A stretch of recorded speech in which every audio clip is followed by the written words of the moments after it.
Welcome to basic mining by Sharad Sapkal.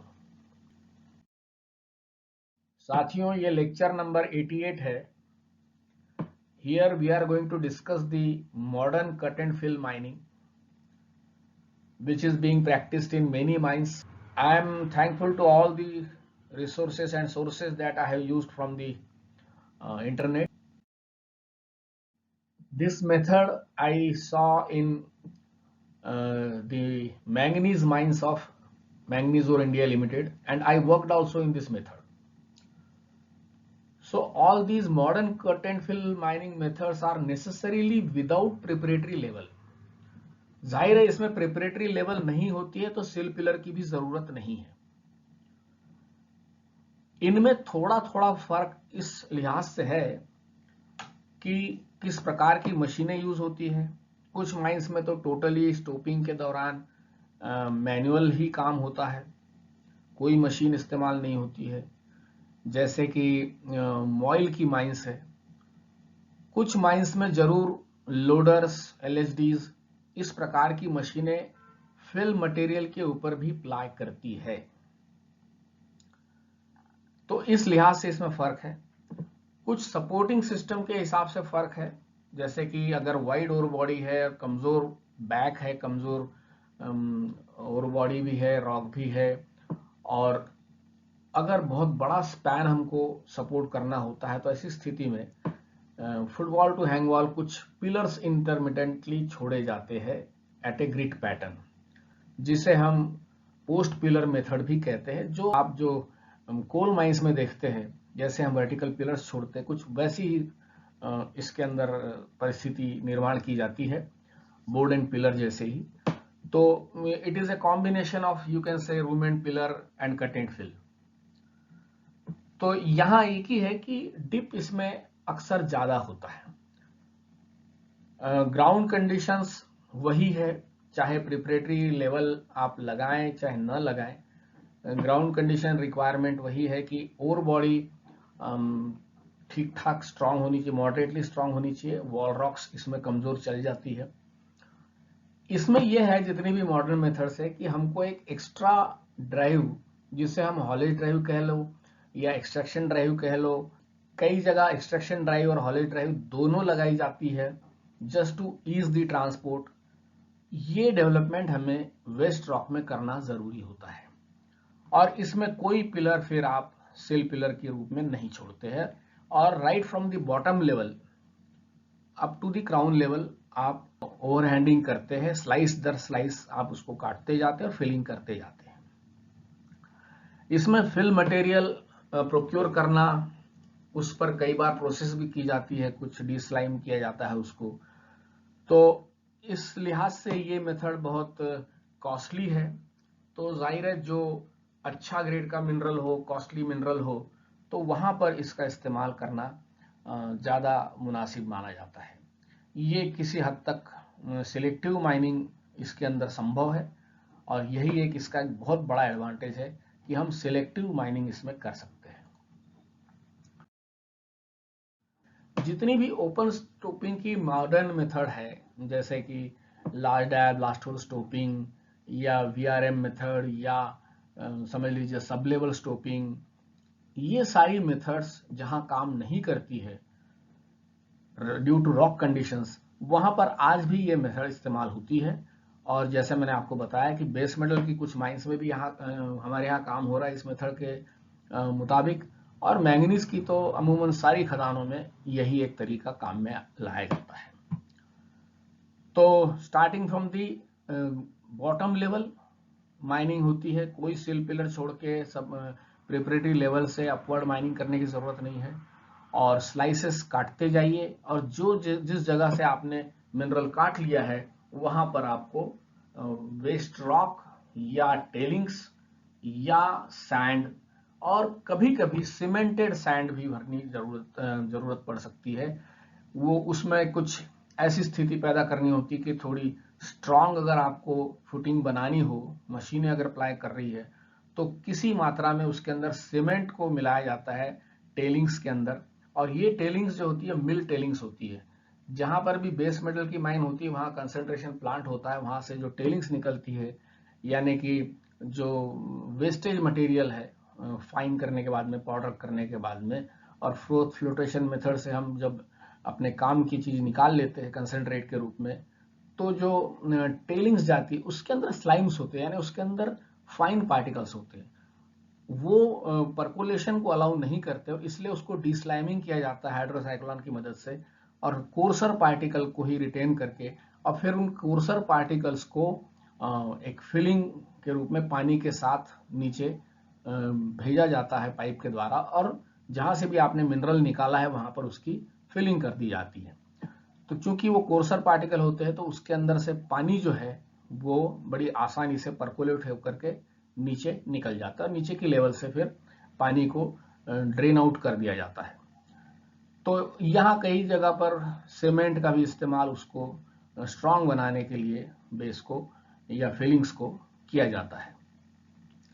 Waste rock पुराने जमाने में डाली जाती थी ऊपर से विंच से, तो वो waste rock generally development headings से आती थी ऊपर की लेवल से, या एकदम ऊपर की लेवल है तो ओपन कास्ट के अंदर जो वेस्ट रॉक में डेवलपमेंट होता था तो वो विंच के अंदर से उसको ऊपर से मैन्युअली डाला जाता था, और नीचे भी लोग उसको मैन्युअली उठा करके फिर उसको पैक करते थे जहां जहां से आपने मिनरल निकाल लिया है।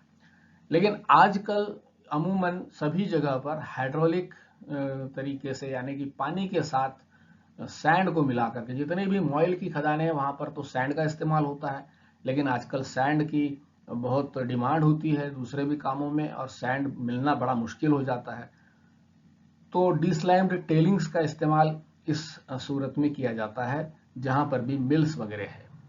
और का स्ट्रांग होना या मॉडरेटली स्ट्रांग होना जरूरी है। वीक वॉल रॉक्स चल सकती है, और जैसे कि आप जानते हैं कि वीक अगर वॉल रॉक्स हो तो हम जो आज की जो दूसरी मॉडर्न मेथड्स है जिसमें बड़ी बड़ी मशीनें इस्तेमाल होती है सब लेवल स्टोपिंग जैसी, वो नहीं कर सकते वीक अगर कंट्री रॉक हो तो, वो पूरी प्योरली हार्ड रॉक माइनिंग के अंदर आता है।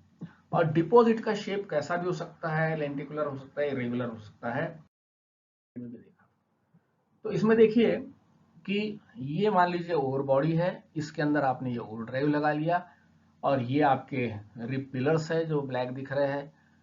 तो यहां पर ये आपने ओवर ड्राइव तो लगा लिया ओवर के अंदर, लेकिन इसके अलावा ये इस अलग से ड्राइव बनाने की जरूरत होती है, और यहां से ये क्रॉस कट लिए जाते हैं। हर स्टोप में समझ लीजिए एक क्रॉस कट तो कम से कम लगता ही है, जो जनरली सेंटर में होता है, या हो सकता है हम ये जो पिलर है उसके साथ में लगा सकते हैं उसको। अगर यहाँ हमने पिलर के साथ क्रॉस कट दिया तो यहाँ भी पिलर के साथ ही हमको क्रॉस कट देना होगा।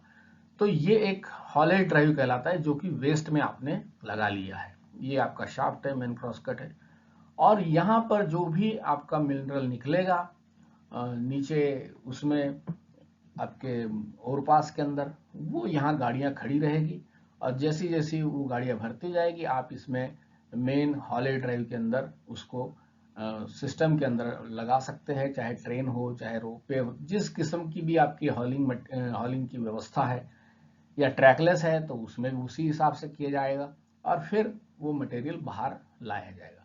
तो these cross cuts are necessary, और इनको स्टोप क्रॉस कट कह सकते हैं आप, क्योंकि स्टोप में जा रहे हैं। और कई बार ये होता है कि इस प्रकार से दो हॉलेड ड्राइव भी लगा सकते हो आप, दो इसमें से एक यहाँ पर आप उसको ट्रांसपोर्ट ड्राइव कह सकते हैं या एक्सट्रैक्शन ड्राइव कह सकते हैं, जो नजदीक है ओवर बॉडी के, और जो थोड़ा दूर है जो ऑलमोस्ट स्ट्रेट है वो आपका हॉलेड ड्राइव कहलाता है। तो उसमें थोड़ा सा फायदा ये है कि सीमलेस ट्रांसपोर्ट हॉलेज ड्राइव के अंदर हो सकता है, ताकि इधर के स्टोप्स को और इधर के स्टोप्स को इंडिपेंडेंटली अप्रोच मिल सके हॉलेज ड्राइव के अंदर। लेकिन ये स्थिति बहुत कम जगह पर होती है, हाईली मैकेनाइज खदानें जहां होती है वहां पर ये स्थिति रहती है, जहां पर जनरली क्रॉस कट्स की बजाय ये ड्रॉप पॉइंट्स वगैरह लगाए जाते हैं वहां पर। तो ये एक अलग टाइप का है लेआउट। इस प्रकार के लेआउट्स इन लोग अक्सर बनाते हैं। तो देखिए ये जो कट एंड फिल का तरीका है, इसको मैंने ये थोड़ा एक रफ स्केच बनाया है, उसके माध्यम से दिखा रहा हूं कि ये जो पर्पल लाइन दिख रही है ये समझ लीजिए ओर बाउंड्री है आपकी, और ये नीचे की लेवल है। ये स्टोप्स को डिफाइन करने वाले दो रिप पिलर्स है, right from hang wall to footwall and from one level to another. और ये देखिए कि ऊपर की लेवल से ये विंच आपने लगा ली, और ये विंच अक्सर वॉल रॉक को टच करते हुए आती है। It is necessarily within the ore body but along some wall. तो ये वॉल रॉक के साथ आई है, और यहां से आपने इसको एक क्रॉस कट लगा लिया। ये आपका हॉले ड्राइव है, और ये आपका मेन क्रॉस कट, ये शाफ्ट, और यहां से ये क्रॉस कट आपने लगा लिया।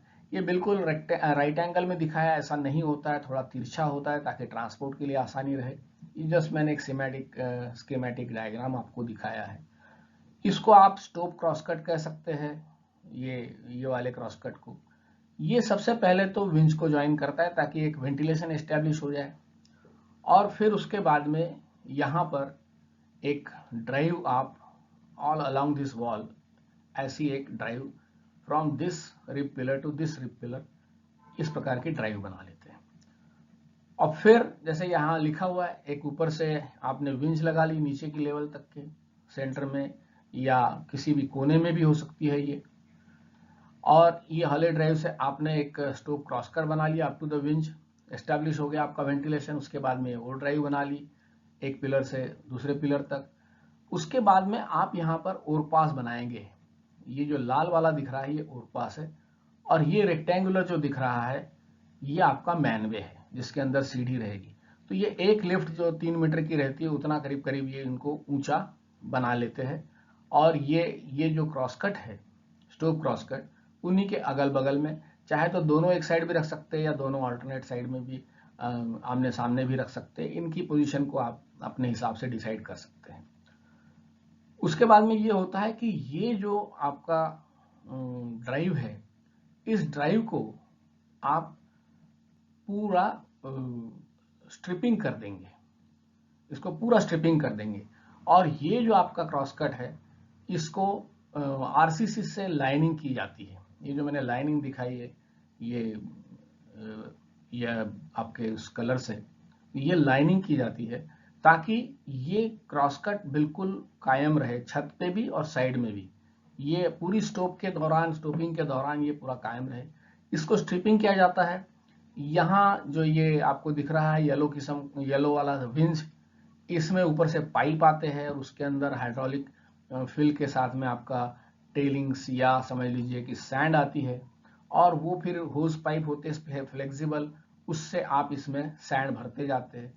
कोशिश की जाती है कि थोड़ा थोड़ा एरिया आप पहले माइन आउट करते जाए और उसके अंदर सैंड भरते जाए।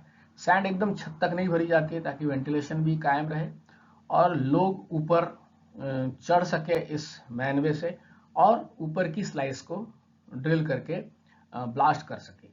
और इस प्रकार से ये ऊपर ऊपर बढ़ते जाते हैं। ये मैनवे और ये जो आपका ओवरपास है इसको भी ऊपर ऊपर बढ़ाते जाते हैं। जनरली ओवरपास को एक आरसीसी लाइनिंग भी बना सकते हैं या फिर एक रिंग बना सकते हैं स्टील की। जनरली स्टील की रिंग ज़्यादा ठीक रहती है क्योंकि उनको आगे आगे बढ़ाना भी आसान होता है। तो वो फिल के अंदर ऊपर ऊपर बढ़ते जाती है। उसी प्रकार ओवरपास जो है, ओवरपास को जरूर रेक्टेंगुलर रखा जाता है to utilise the maximum area. ये जो आपने कंक्रीट से लाइनिंग बना दी है इसके नीचे इस प्रकार के पीप होल्स छोड़ दिए जाते हैं। देखिए पहले ऐसा करते थे कि ये फिलिंग करने के पहले यहाँ पे एक नेटवर्क ऑफ पुराने जो पाइप्स होते हैं हाई डेंसिटी के प्लास्टिक पाइप्स वो डाले जाते थे और उनका एक नेटवर्क बनाया जाता था और उनके अंदर होल्स लगे हुए होते थे, होल्स बनाए दिए जाते थे। उसके और बड़े बड़े पेबल्स, फिर छोटे, फिर उससे छोटे ऐसे पेबल्स रखे जाते थे और उसके ऊपर फिलिंग करते थे। मकसद ये था कि पूरी जो फिलिंग है उसका जो पानी है वो पूरे वो पाइप के माध्यम से यहाँ बह के इस प्रकार से आ जाए और फिर वो नाली से बाहर बह जाए। लेकिन बाद में इन्होंने देखा कि इतना सब करने की ज़रूरत नहीं है। अगर अच्छी सैंड है, कोर्सर सैंड है तो बड़ी आसानी से पानी नीचे आ जाता है और पूरे स्टोप में से आ जाता है। और ये जो है इसको थोड़ा सा बाहर की तरफ इसको स्लोपिंग रखा जाता है ताकि पानी ड्रेन आउट हो जाए अपने आप। और ये जो पीप होल्स होते हैं 6 इंच के या उससे थोड़े बड़े डायमीटर के, उसमें से पानी आराम से बाहर निकल जाता है। जनरली। लेकिन नीचे नीचे जो है वो थोड़े बड़े बड़े पेबल्स या बड़े पत्थर डाले जाते हैं और उसके ऊपर फिलिंग की जाती है, और फिर यहां से लेकर के ऊपर तक आप क्राउन पिलर तक चलते हैं। तो ये ही है कि भाई इसको स्ट्रिप कर दिया और फिर उसके बाद में ऊपर ऊपर आपको ड्रिलिंग करते जाना है, इनको ऊपर बढ़ाते जाना है, एट ए टाइम ज़्यादा एरिया नहीं छोड़ना है, और ये सारा प्रोसेस होता है up to the crown pillar आप रिपीट करते जाएंगे। तो ये स्थिति यहाँ दिखाई और उसके बाद में फिलिंग करने के बाद में स्थिति यहाँ की ये दिखा दी है। उसके बाद में ये है कि ये जो आपका ओवर पास है इसके नीचे एक शूट होता है, यहाँ ट्रैक लाइन बिछी होती है, इसके ऊपर टब्स यू टब्स जनरली रहते हैं, और यहाँ पर वो मटेरियल उसमें डिस्चार्ज करते हैं by opening the chute gates, और इसमें वो सारे भरे जाते हैं टब्स, और ये टब्स इस प्रकार इसमें फिर बाद में ला करके किसी यहाँ पर लोकोमोटिव होता है या आदमी ठेलते हैं, जैसे जिस भी प्रकार से ये सारे टब्स बाहर निकाले जाते हैं।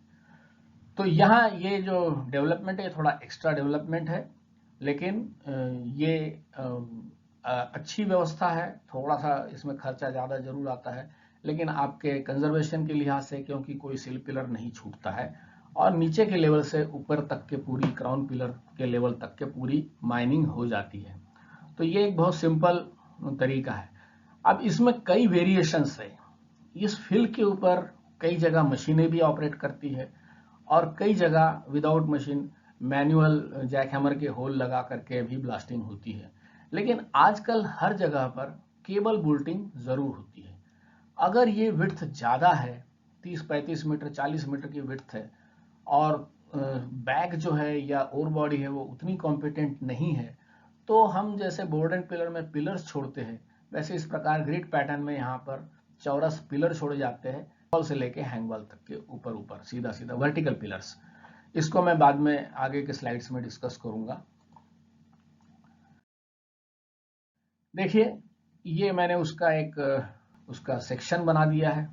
ये प्लान है और ये सेक्शन है, उसका लॉन्गिट्यूडनल सेक्शन है। जैसे ये आपके रिब पिलर्स है दोनों तरफ, और ये आपका क्रॉस कट है जिसको लाइन किया हुआ है सीमेंट के, इससे लाइन की जाएगी कंक्रीट आरसीसी से, और ये मैनवे है, और ये ओवरपास है, यहाँ शूट रहेगा, ये विंज है, और ये देखिए ये फिल है। इस फिल के ऊपर खड़े रह करके हम ये बेंच टाइप मिल गया और यहाँ ड्रिलिंग ब्लास्टिंग करते जाएंगे और इस प्रकार से आगे बढ़ते जाएंगे। कई जगह ये होता है कि ओवरपास को अवॉइड कर देते हैं, ओवरपास रखते ही नहीं है। ये जो विंज है बस इसी का ऊपर का हिस्सा तो विंच का काम करता है, वेंटिलेशन ऊपर तक ले जाता है और सेकंड आउटलेट का काम करता है, लेकिन नीचे का हिस्सा जो है वो आपके ओवरपास का काम कर देता है। और यहाँ पर नीचे कोई शूट वूट लगाने की जरूरत नहीं, सीधी यहाँ एलएसडी लगा करके, एलएसडी से लोडिंग करके इधर ला करके किसी टब में डाल दे या किसी प्रकार से वो ओवरपास में डाल दे, इस प्रकार से व्यवस्था की जाती है। तो और ऐसे इसमें यहाँ पर जो स्टोव के अंदर जो काम होता है वहां पर भी जो ये ओवरपास, यानी कि यही विंच का जो नीचे का हिस्सा ये ओवरपास के रूप में रहेगा, जिसको चारों तरफ से लाइनिंग वगैरह की जाएगी, उसमें ला करके एलएसडी से ही मटेरियल डाला जाता है। तो जनरली ऐसी स्थिति में एमएस रिंग्स लगा दी जाती है, या तो कंक्रीट से उसको लाइनिंग किया जाता है। स्टोव्स के अंदर एयर जो है वो मैनवे से ही एंटर करती है हमेशा, और विंड से बाहर निकल जाती है after ventilating the entire stove. अब इसके अंदर कई वेरिएशंस संभव है। आपके पास में कैसी मशीनें हैं, कैसा क्या और बॉडी की परिस्थिति है, ये सारी चीजों को देखते हुए अब आप इसमें देखिए इस प्रकार से इसको रैंप से एक वॉल की तरफ से, शायद फुटबॉल वगैरह की तरफ से किया है इन्होंने, और ये इन्होंने दिखाया है कि भाई ये जो विंज है वही एक ओवरपास का काम कर रही है। नीचे यहाँ एलएसडी लगा दी है। ये फिल मटेरियल के ऊपर यहाँ देखिए ऊपर कुछ लोडर टाइप की व्यवस्था भी की गई है। तो ये एक इन्होंने दिखाया है, स्कीमेटिक डायग्राम दिखाया, और ये रैंप से, रैंप मतलब एक वाइंडिंग रोड होता है ऐसा घुमावदार और नीचे तक पहुंचने के लिए। तो ऐसे कई वेरिएशंस इसके अंदर करना संभव है। यहाँ भी देखिए आप, यहाँ पे एलएसडी लगी हुई है और ये ओवरपास के अंदर उसको डालेगा मटेरियल को। और ये जो है यहाँ पर आपके फैन लगा दिए हैं वेंटिलेशन के लिए, ये जो विंजेस है उसके अंदर। तो ये सैंड फिल है या डिस्लाइम टेलिंग का फिल हो सकता है। ये इसी प्रकार की व्यवस्था है कि भाई फिल के ऊपर खड़े होना है, ऊपर के सॉलिड रॉक को या सॉलिड ओर को काटते जाना है और ऊपर ऊपर चढ़ते जाना है इस फिल के ऊपर। और ये जो मैनवे और ओवरपास है उसका कॉलर ऊपर ऊपर तक के चढ़ाते जाना है। This is how we have to reach to the crown pillar. अब यहाँ फैन लगा सकते हैं, बिन नहीं भी लगा सकते अगर वेंटिलेशन फोर्सेस अपने आप में इतने तगड़े हैं तो, कि भाई नॉर्मली हवा चली जाए। तो ये इस प्रकार से इनकी व्यवस्था होती है। यहाँ भी देखिए, अब यहाँ देखिए, यहाँ तो रिंग्स ड्रिल की गई है। यहाँ ऊपर वाले से इसने होल लगाया है, यहाँ से ब्लास्टिंग कर रहा है। तो number of permutation combinations are possible. ये इसका ट्रांसवर्स सेक्शन दिया इन्होंने, ये थिन ओर बॉडी। अब देखिए एक ड्राइव के अंदर ये ओर बॉडी की विड्थ पूरी समा रही है। तो इस प्रकार से इनके अंदर कई वेरिएशंस किए जाते हैं। यहाँ भी देखिए आप, ये ओवरपास है, यही विंज है, ये दोनों तरफ आपके रिप पिलर्स है। ये नीचे हॉले ड्रिफ्ट इन्होंने बना दी है। और ये जो है ये क्रॉस कट्स जो मैंने आपको बताया, और ये ओवर बॉडी है, इसको पूरा स्ट्रिप कर दिया। ये प्लान है, ये लॉन्गिट्यूडनल सेक्शन है, ये ट्रांसवर्स सेक्शन है। तो यहाँ पे देखिए एलएसडी लगा दी और इसी विंज के ही नीचे के हिस्से को ओवरपास बना करके यहाँ पर मटेरियल डाल दिया और यहाँ पे ये एलएसडी से इसको उठा देंगे।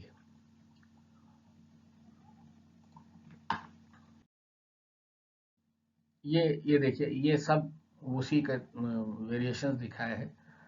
और ये सैंड फिल किया है, यहाँ शूट लगा दिया।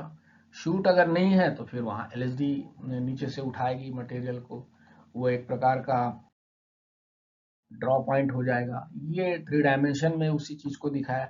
अब इसमें कई वेरिएशंस आप कर सकते हैं, नीचे के डेवलपमेंट को कई अलग अलग तरीके से आप उसको अंजाम दे सकते हैं। ये अगर कॉम्पिटेंट रॉक है या मीडियम कॉम्पिटेंट है या वीक रॉक है, मतलब कंट्री रॉक, तो उसमें इस प्रकार से आप जो बैक है ऊपर का उसको इस प्रकार से अलग अलग शेप में कट लगा करके इस प्रकार से ड्रिलिंग कर सकते हैं। अब आप देखिए कॉम्पिटेंट रॉक में इन्होंने इस प्रकार से इसको बनाया है, फिल के ऊपर खड़े है ये, और ये यहाँ ब्लास्ट कर दिया। ब्लास्टेड मटेरियल के ऊपर यहाँ पे मशीन खड़ी है, इसके नीचे फिल है, और फिर इस प्रकार से ये ब्लास्टेड मटेरियल को फिर हैंडल कर देंगे। यहाँ जो एलएसडी से दिखाया जा रहा है इसको हैंडल कर देंगे और इस प्रकार से ऊपर जाएंगे। जबकि अगर वीक रॉक्स है तो ये इस प्रकार से यहाँ पर इसकी ब्लास्टिंग करेंगे, यहाँ ओर बॉडी के नीचे खड़े रह करके यहाँ हैंडलिंग करेंगे, एलएसडी यहाँ लगाएंगे। तो ये अलग अलग इनके जरिए है, depending on the condition of rock.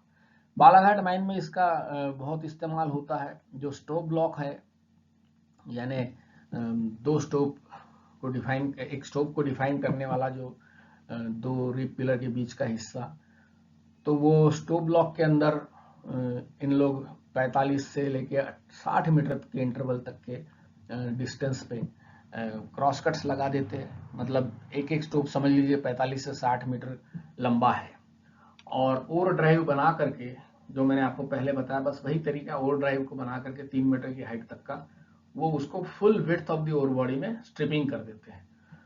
Stove का जो बैक है उसको केबल बोल्ट से सपोर्ट करना बहुत जरूरी। केबल बोल्ट भी इन लोग ग्रिड पैटर्न पे लगाते हैं, जिसकी केबल बोल्ट की डायमीटर 16 mm होती है।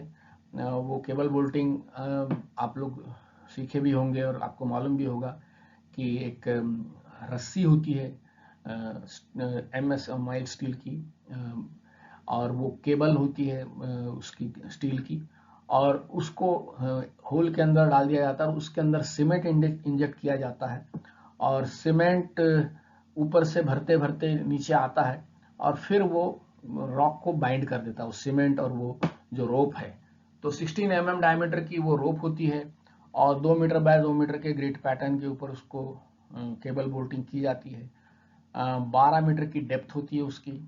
हैंग वॉल को कई बार वो लॉक कर जाती है, और इससे एक जो बीम थ्योरी है उसके अनुसार बैक को सपोर्ट मिल जाता है, तो बैक के गिरने के खतरे या स्लाइसेस में कट के नीचे आने के खतरे कम हो जाते हैं। तो केबल बोल्टिंग एक बहुत ही रेडिकल तरीका है और मॉडर्न तरीका है, और आजकल ये इंडिस्पेंसिबल है। जनरली जहाँ मैंगनीज वगैरह की जहाँ पे रॉक है जो उतनी सख्त नहीं है, उतनी हार्ड नहीं है, वहाँ पर।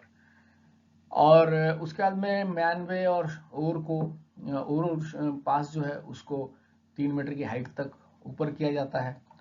और उसके बाद में जब half of the stope block को एक्सट्रैक्ट कर दिया तो फ्रॉम वन साइड उसकी फिलिंग की जाती है। ऊपर से पाइप से सैंड और वाटर 1:0.45 इस रेशो में आता है, और वो पानी के साथ उसको वहाँ होस पाइप को डायरेक्ट किया जाता है, और फिर वहाँ पे वो सैंड भरते जाती है और पानी नीचे नीचे परकोलेट होकर के आते जाता है।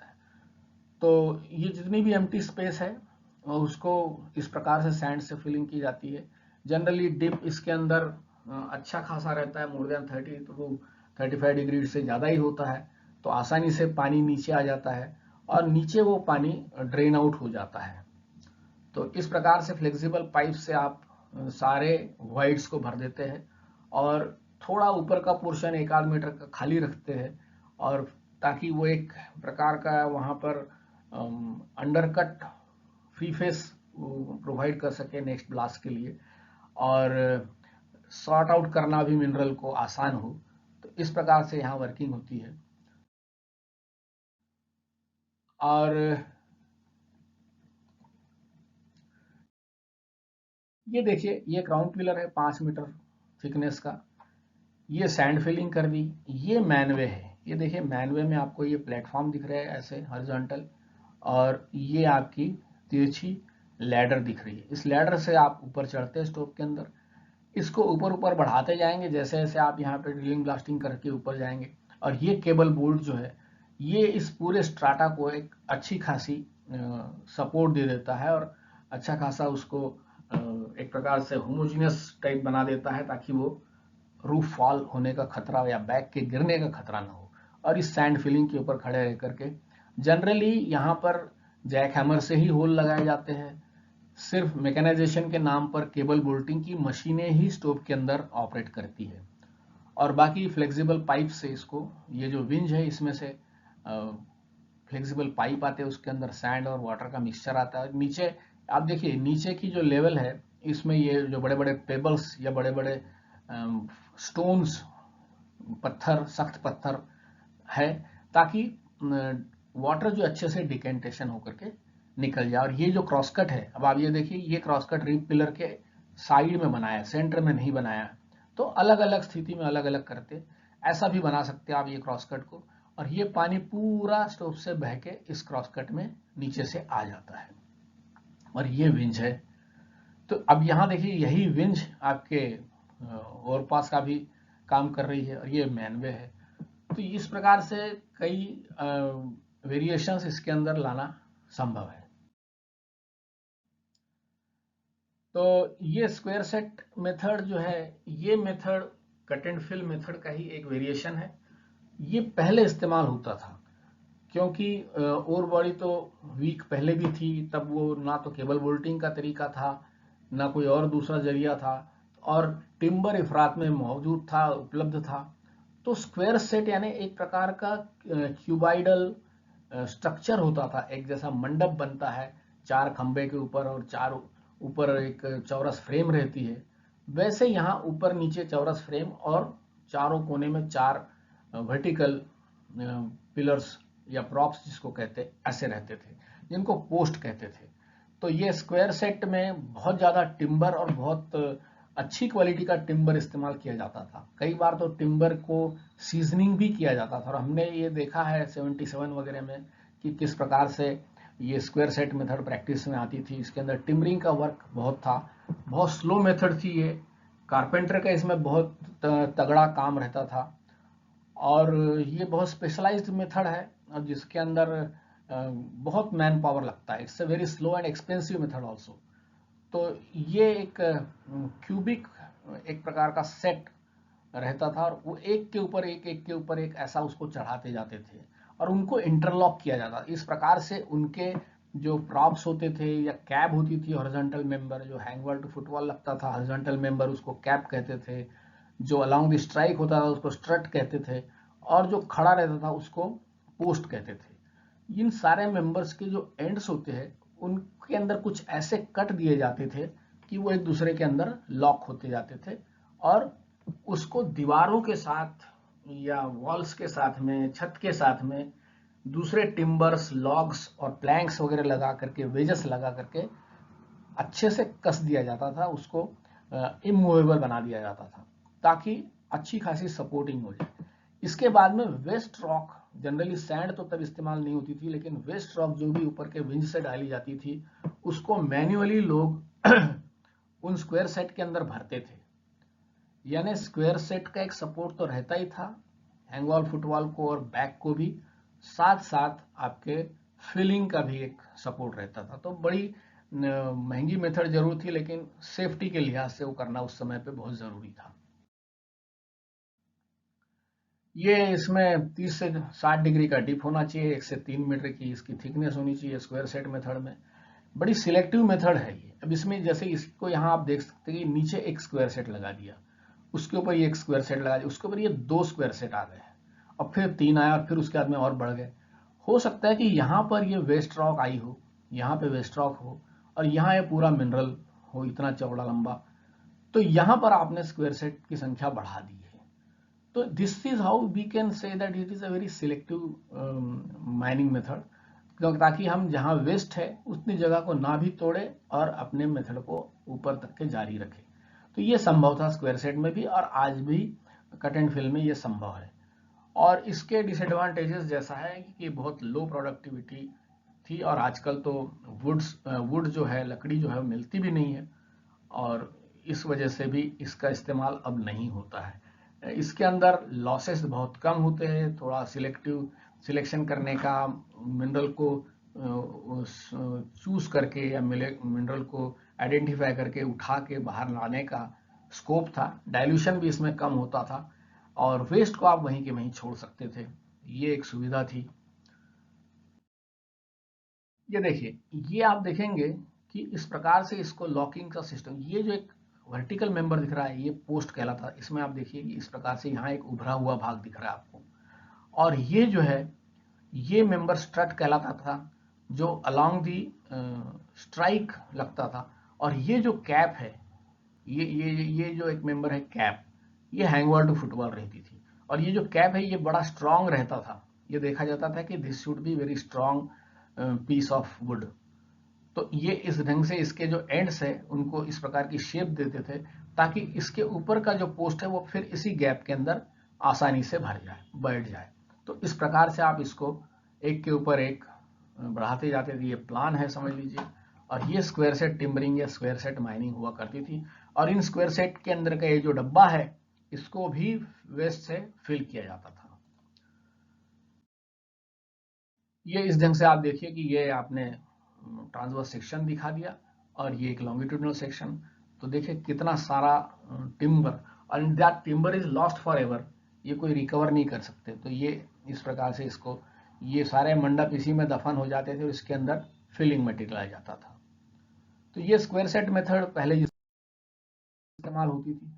अब इस तस्वीर में आपको दिखेगा कि ये पोस्ट है और ये एक स्ट्रट है या कैप है जो भी, और ये दूसरा है, और ये इस प्रकार से ये मेथड रहती थी। और इसमें देखिए ये वेस्ट मटेरियल, जनरली ये पूरी शीस्ट रॉक रहती थी, वेस्ट रॉक ऊपर के लेवल से आती थी और उसको यहाँ पे पैक किया जाता था। ये मैन्युअली पैकिंग होती थी, तो बड़ी स्लो और बड़ी कॉस्टली मेथड थी ये। उसके बाद में ये जब लकड़ियां मिलना बंद हो गया तो सिंपल कट एंड फिल यानी कि वेस्ट रॉक को ही भर के काम चलाया जाता था। लेकिन तब तक थोड़ा सा रॉक बोल्टिंग का सिस्टम आ गया था। भले ही केबल बोल्टिंग उतनी तब नहीं आई थी, उसके बाद के समय पे फिर केबल बोल्टिंग भी आ गई और काफी दिनों तक ये हैंड से उसको पैकिंग करना या हाथ से उठा उठा करके वेस्ट रॉक फिल करने का तरीका जारी रहा। और ये भी बहुत स्लो था क्योंकि आप समझ सकते हैं कि विंज से, टोकरे से उठा उठा कर सिर के ऊपर हेड लोड पे लाएंगे और फिर उसको यहाँ भरेंगे।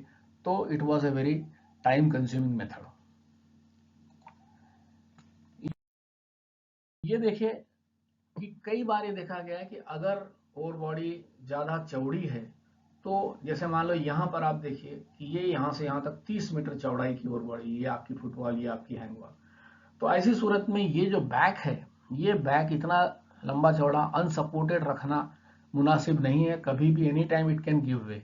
तो ऐसी स्थिति में ये पिलर्स ऐसे hangwall to footwall vertical pillars छोड़े जाते हैं which is in the ore. तो जाहिर है ये ओर के पिलर है, और ये जो ओर के पिलर है देखिए लॉन्गिट्यूडनल सेक्शन में भी दिख रहा है और ये ट्रांसवर्स सेक्शन में भी नजर आ रहा है आपको। तो ये कहलाते थे पोस्ट पिलर। ये अभी भी ये तरीका इस्तेमाल होता है कहीं कहीं मॉइल की माइंस के अंदर, उनको छोड़ना जरूरी होता है। ये 4 मीटर बाय 4 मीटर के पिलर हो सकते हैं, उससे कम ज्यादा साइज के भी हो सकते हैं। कोशिश तो यही होगी कि कम से कम साइज का पिलर छोड़ा जाए ताकि सेफ्टी भी कॉम्प्रोमाइज ना हो और कंजर्वेशन भी कॉम्प्रोमाइज ना हो। और इनकी स्पेसिंग जो है वो भी यहाँ 9 मीटर लिखी हुई है किसी खदान के लिए, लेकिन वो 7 मीटर हो सकती है, 8 मीटर भी हो सकती है, डिपेंडिंग ऑन दी कंडीशंस। तो ये ग्रिड पैटर्न पे ये ऐसे पिलर्स इनको छोड़ दिए जाते थे। जैसे आप देखिए कि बोर्ड एंड पिलर में जिस प्रकार से हम पिलर छोड़ते हैं, वैसे ही कुछ हमने यहाँ पे पिलर छोड़ दिए, ये फिलिंग कर दी है, and this is how we are approaching towards the crown pillar. और फिर ये यहाँ पे वेंटिलेशन रेज है, और यही कई जगह यहाँ देखिए सर्विस रेज इसको बना दिया, ये ओवरपास बना दी यहाँ पर। तो ये ओवरपास यहाँ पर इस वाले स्टोव की यहाँ ओवरपास बना दी। तो ये इस प्रकार से बनाई जा सकती है। कहीं गुंजाइश हो, जरूरत हो, लगता है तो 2 ओवरपास भी बना सकते हैं, और उस ओवरपास में नीचे से LHD से लोडिंग हो सकती है, डिपेंड करता है। तो इस प्रकार से ये अलग अलग वेरिएशंस कट एंड फिल के अंदर इस्तेमाल होते हैं।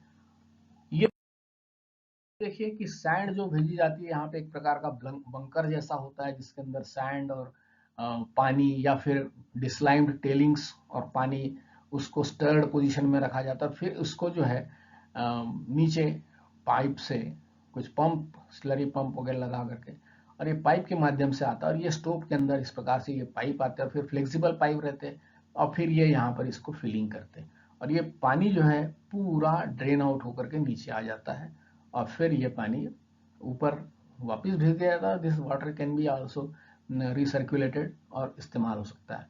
और ये मैंने जो पोस्ट पिलर दिखाया है, ये देखिए ट्रांसवर्स सेक्शन में ये पोस्ट पिलर्स, ये हैंगवॉल से फुटबॉल से हैंगवॉल की तरफ जा रहे हैं।